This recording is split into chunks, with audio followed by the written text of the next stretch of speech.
Hey MMM group, so this week I wanted to follow up with a video here about my article, as I usually do, and I wanted to just delve a little bit more into epigenetics. And the reason why I wanted to do this, I've had a couple of conversations this last week about epigenetics, and it's not really a term that, unless you're in research, that you might or in healthcare, that you've heard. But epigenetics is a new field of study above genetics, right? So we came into all of this information. We discovered DNA and how we pass DNA from parents to children and what we could hand off. And then we also understood that there were other factors that influence the expression of that DNA, and this is epigenetics.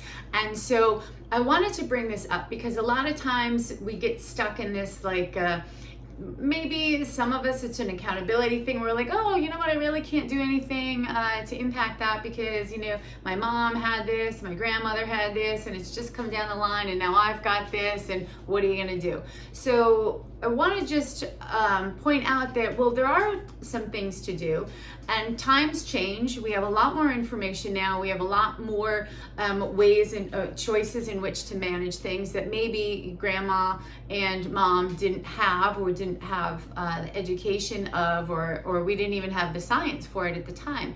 So there's certainly things that we can do to improve our health. We don't need to throw our hands up in the air and say, oh, forget it. It was handed down to me.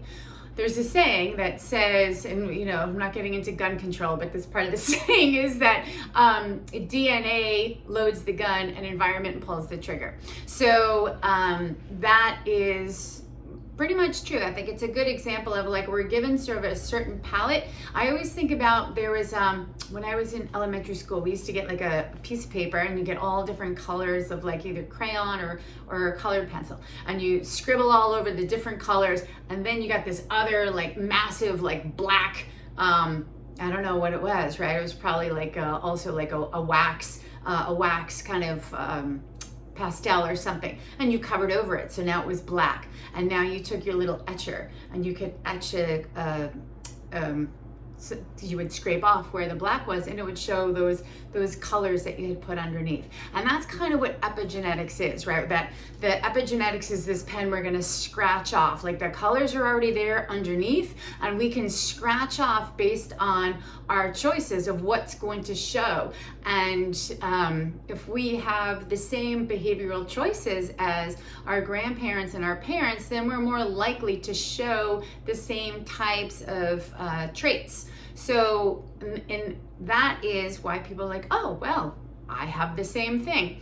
Yes, but it is because we have learned behaviors and our DNA that have been handed on down, and we behave accordingly. But we can change those learned behaviors if they're not serving us for health purposes. So I wanted to go over that a little bit today, so we're not dismissive, or we're not losing out on that piece of, there is something that we can do, that we can put out there and say, like, oh, it's not a done deal, right? There's something that I can do to impact some change. So don't throw your hands up. And if you were counting on that to get out of doing something, well, you can't do that either. So hopefully this lands for somebody. And if you have any questions, I think epigenetics is, there's a lot to it. It's super fascinating, and learning about all the different variables and what does impact us, but it can also be very overwhelming. So if you have questions about that, please drop them in the comments below or send me a message. Always happy to answer.